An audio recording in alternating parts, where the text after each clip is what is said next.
Good morning. Alas 8 na, mamamalengke si Chris. Maga kami nagising. Bago dumating si Daddy, gising na kami. Alas 9 na pala, nak. Bilisan mo. Nakapag-almusal na nga siya. Kaso, since pagod-pagod pa, teka, lutang ata ako. Nakapag-almusal si Chris kasi nakapagluto ako. Ayan, and then pumasok sa kwarto kasi init nga. Ayan, 24 hours ang aircon namin. Good luck naman. Kinakabahan ako lalo sa sa babayaran. Pero, okay lang. Lord, bigyan niyo ako ng maraming benta. Pambayad ko ng ng bill ng kuryente. Diyos ko. Bayongga. Mamalay ka na ako. Sama mo na dyan si Luna. Lagay mo sa bayong. Sure lang. Kainin pa yung yung pork, yung yung parang ginamit ko sa sinigang. Yung ganong cut, ha? Oh. Yung malaman. Piliin mo yung hindi frozen, ha? Oo. Ayan o, nag-aantay na agad si Luna. Luna, sama ka, Luna. Hindi pwede. Gumanda nga yung katawan ni Chris ngayon. Kakain tulog. Aircon pa more. Okay na yan, Des. Nainit sa school. Yan na. Bilisan mo lang, ha? Para maluto ko na. Ay, yung chicken, tsaka pala. Yung chicken dyan, 1 kilo lang, ha? Basta lahat yan, 1 kilo. Why? Mga konti-konti lang na nakalagay dyan. Oh, iniwan si Luna. Iniwan si Luna. Ganda ng fur nito. Kintab. Bye-bye. Ang pati. Ang lago. Para usog. Bye-bye. Oh, iniwan si Luna.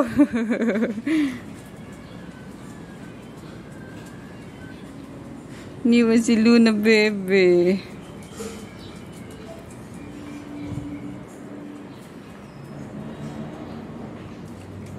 Nakakatawa kasi, 'di ba? Nung bawal to si Luna. At nung mamatay si Poknat, sabi ni Ate Marie, okay, huwag na kayo magdadagdag ng aso, ah.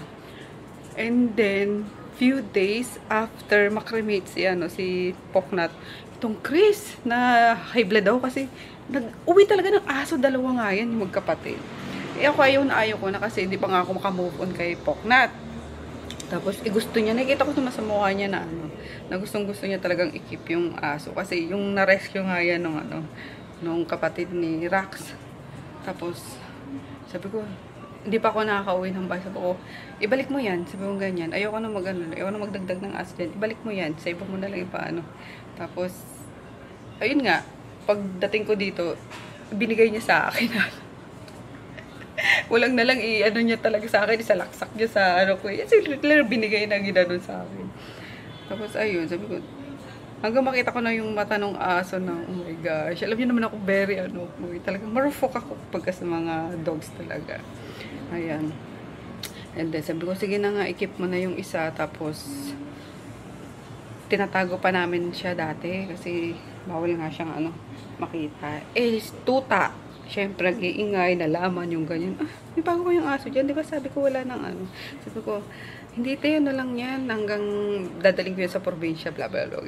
Hanggang nakasanayan na ni Ate Marie. So, okay na. Okay na. So, legal na. Si Poknat. Ay, si Poknat tuloy. Si Luna. Ayan. At saka feeling ko, speaking of Poknat, feeling ko nakasanib dito si Poknat minsan eh. Yung kakulitan before ni Poknat. Di ba naalala nyo yun? Nandun ba kami sa Don Carlos. Yung umupa pala kami ng super liit na, isang one room lang talaga. Ginawa kong bodega. Tapos kalaunan doon na kami ni Daddy. Doon na kami tumira. Di ba ang kulit nun ni Poknat? Kasi doon ko din na-rescue si Poknat na nung nandun kami sa bodega na yun. And the rest is history.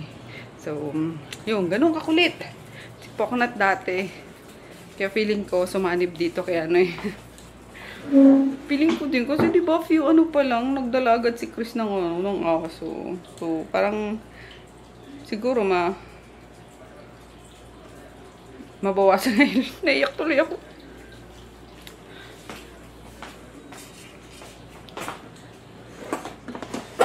Kasi kita naman ni Poknat kung gaano ko siya minahal, diba? Ay,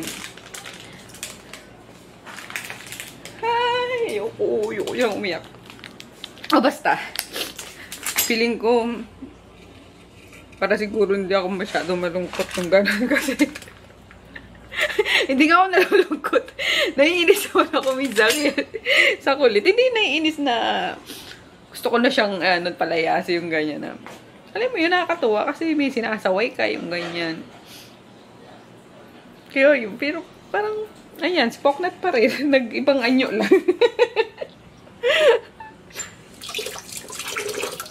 Gusto ko bigla si Poknat. Ito, gagawa ko ng kalsada na pag ganon. Ah! Hoy, Sineo! Gagawa ko ng kalsada na ba't ka humarang? Ang kulit eh. Una-unahan lang ang buhay, Nobita! Very ano? Konsensya ka na, ha? Masyado ka na mahaba yung kalsada. Nobita naman! Huwag mo Haba. ng ganon! Nakakatuwa yung mga pinapanood natin, yung mga Doraemon, yung ganyan. Aliw na aliw tayo. Pero in fairness naman talaga, yung ngayon nga, oh. Pinapanood ni Daddy. Mga kalokohan niya, ano. Sabi ko nga, parang gusto ko magkaroon ng Doraemon. Yung may mabubunot ka sa niya, sa bulsa niya. Pengi pambili ng bills, pambili ng bills, pambayad ng bills. You know? Sarap siguro magkaroon ng Doraemon sa totoong buhay.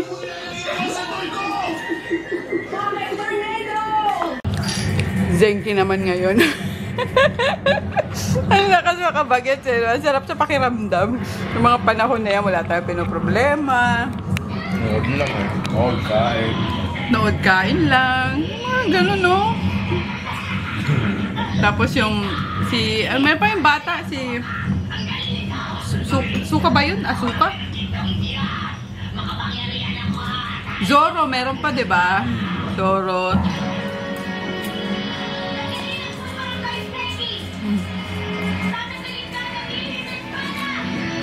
Bulilit. Gaganon pa yun.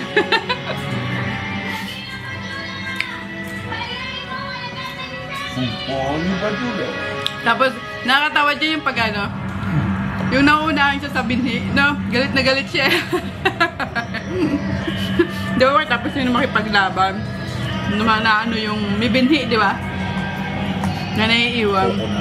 Tapos kakainin niya. Nauunahan siya minsan.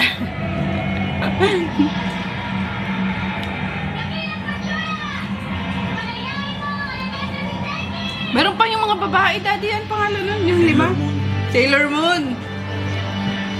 Alam niyo na talaga ako, feeling ko. Sa kinain kong may bagong isda. Ayun, ang dami kong lumabas na mga kati-kati. Parang bungang araw na sobrang kati na, no? Hay, nak. Okay na? Magugas ng kamay na muna. Galing ka sa labas. Grabe, ano nakikita nyo? Ang pula-pula. Kati-kati kagabi pa to eh. Nakalimutan ko uminom ng antihistamine. Ay, kainis. Tingnan natin kung kompleto yung pinamili ng anak ko. Di ba? Cute ba yung para isang bitbitan lang, hindi mga plastic. Okay, egg. 1 dozen lang. Kasi ang bilis bilis maluma ng egg ngayong tag-init. Pechay. 3 tali. Baguio beans. Sabi ko, konti lang. Ang daming binili ng anak. Pero okay lang. Para pwede ito sa tuna. Sabi ko sa kanya, pag pipili ka ng Baguio beans, pipisilin mo. Kailangan matigas pa siya. Kasi kapag malambot na, parang foam na pag pinisil niya. Wala na laman yan. So, in fairness naman. Galing. Very good. Yan. Tapos, yung unti naman ang biniling lettuce. Para mag-salad mamaya. Yan. Then, yung pork na lang. Maglalaga muna ako ngayon. Kasi hindi pwedeng maglaga ng gabi. Tapos, parang may tira hanggang kinabukasan. Mabilis bumula, diba? Pansin nyo yun pag maglalaga kayo. So, yan. Laga na lang muna. Kahit napakainit, maglaga tayo, guys. Sa kanila to. Yan, tapos ito mamayang gabi yung chicken para may pambaon din si daddy. So, ayan, so far, kompleto naman yung nabili ng anak ko. And then ito, hugasan ulit para matuyo. Patuyuin. In fairness, ang galing mamili ng anak ko ng mga karne, ah. Yun, oh, ang laman. Tapos, may mga litid-litid din na, alam mo yun? Ito kasi yung best part, eh. Kaya yung medyo may litid, ganyan. Kasi collagen to kapag lumambot, eh. Ang sarap niyan. So, ang sarap nito lalo sa, sa kaldereta. Kaso, yun, dito yung kumakain ng pork. Sa kanila na lang. Very good yung anak ko, ah. Nauutusan na sa palengke.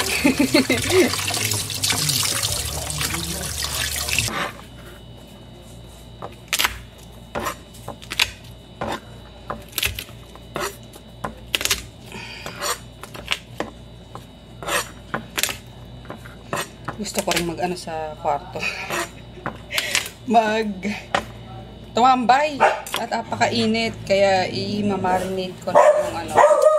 Megi, para kang timang. Ako lang naman to eh. Alam mo, pagkabingingot ka, no? Kala mo mayroong ibang tao. Ha, Megi? Matanda ka na talaga. Bingi ka na. Charot lang, Megi. Charot lang, Megi, Joy. Junior! Luna! Diyan si Luna.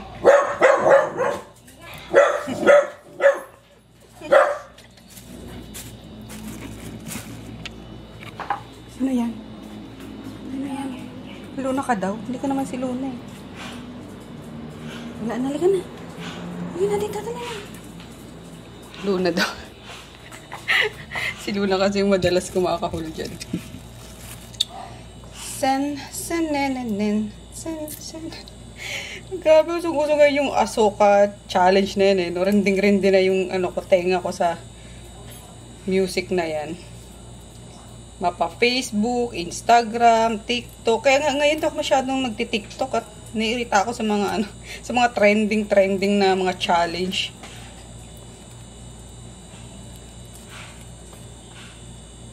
Mag-aayos pala ako ngayon ng ano. Oh my God. Bibili ako. Lalabas pala ako mamaya. Ayan, bibili ako nung columnar. Kasi May 1 nga, kailangan ma-record ko na yung ano, mga transactions sa Shopee, sa TikTok, yung ganyan. Kasi itong BIR is required na lahat ng online seller. Ayan, mag-submit ng mga record ng kita.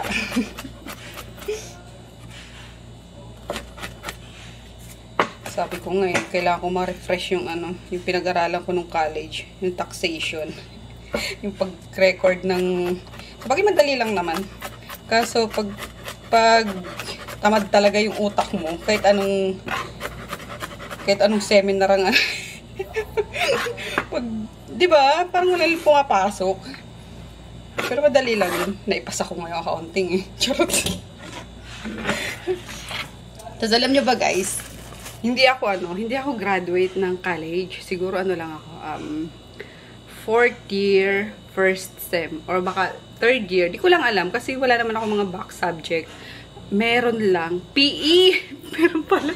O diba, PE na lang. Grabe, yun na lang. PE. Yun na lang naiiwan ko. Tapos isang sem, kasi pinag-aaral pa ako ni daddy eh. Nung ano, nasa Pasig kami. Kaya ang more or less, 1 sem na lang yun. Kasama yung thesis. Tapos yung back subject ko nga na PE. Pero yung mga accounting, taxation, blah blah blah, ganyan. Naipasa ko na yun. Ayan, tapos ko na yung kaso. Since, nagkaanak na nga, parang tinamad na ako na mag-aral pa ulit. Kasi yung focus, diba, sa anak na, yung ganyan. Pero, malay mo naman, sipagin ako ulit. Kasi sabi ko nga, pag nakikita ko yung mga, ng mga kapatid ko, yung mga graduation picture, naiiyak ako! Nakaka-proud lang na ate, diba? Teka. Ano ba yan, guys? Ba't naman ako masyadong emotional lagi, ano? Wala. Proud lang ako kasi syempre nakatapos sila, yung yung hindi ko na-achieve na ganyan sila yung nakatapos. And syempre, proud na proud ang ate. Iyak tuloy ako. Magmula kay Jeff, ay kay Dayan, si Jeff, si Pap. Apat yung nakatapos. Kasi si Mika parang, bulakbul din kasi ito si Mika before eh. Pero matalino guys. Matalino mga kapatid ko talaga. Ayan, lahat. Pwera sa akin. O hindi naman. Siguro madiskarte lang ako na lahat naman kami madiskarte. Matalino talaga. Kaso, yun nga, si Mika bulakbol.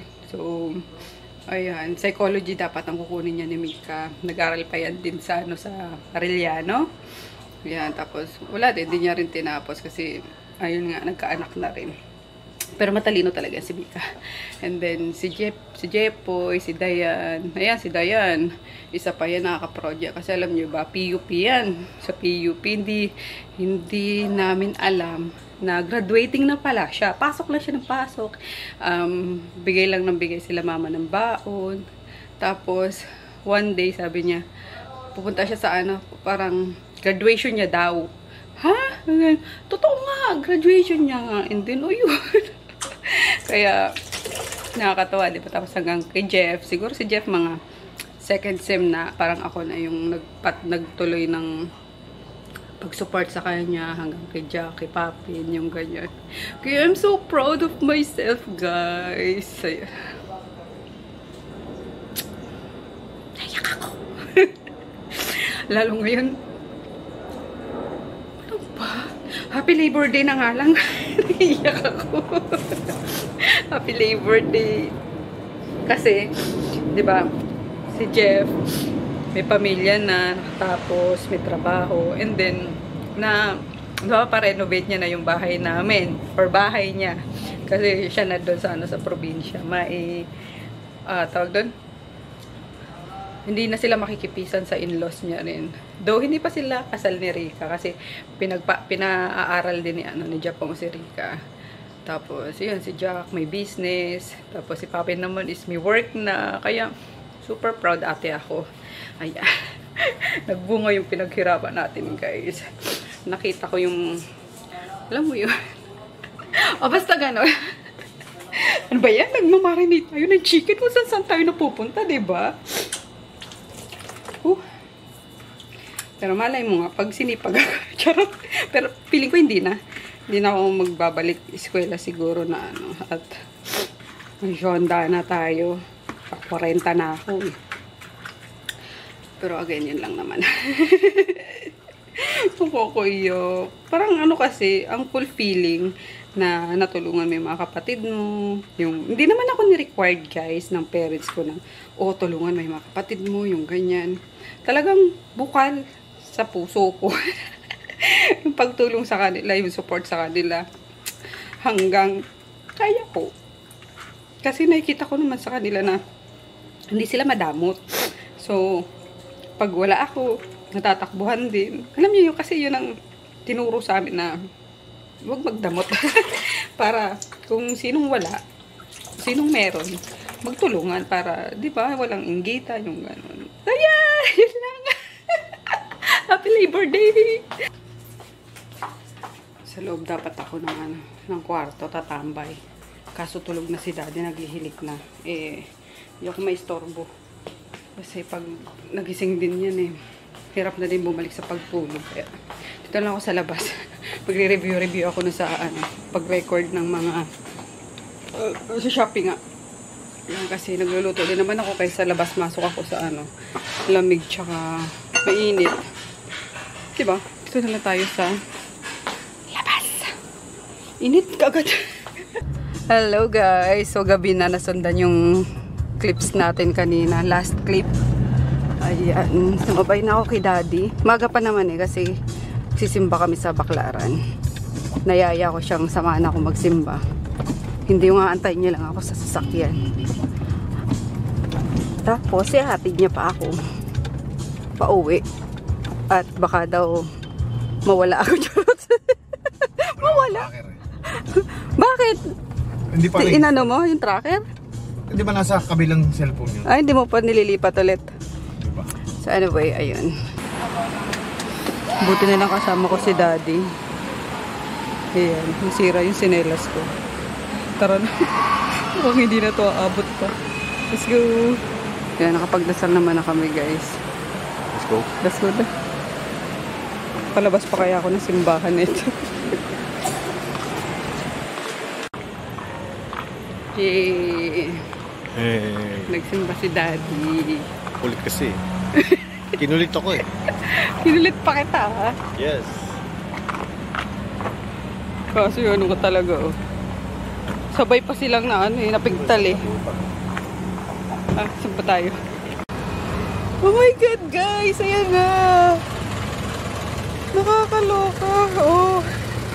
Yan, ang dami-dami kasing sinelas.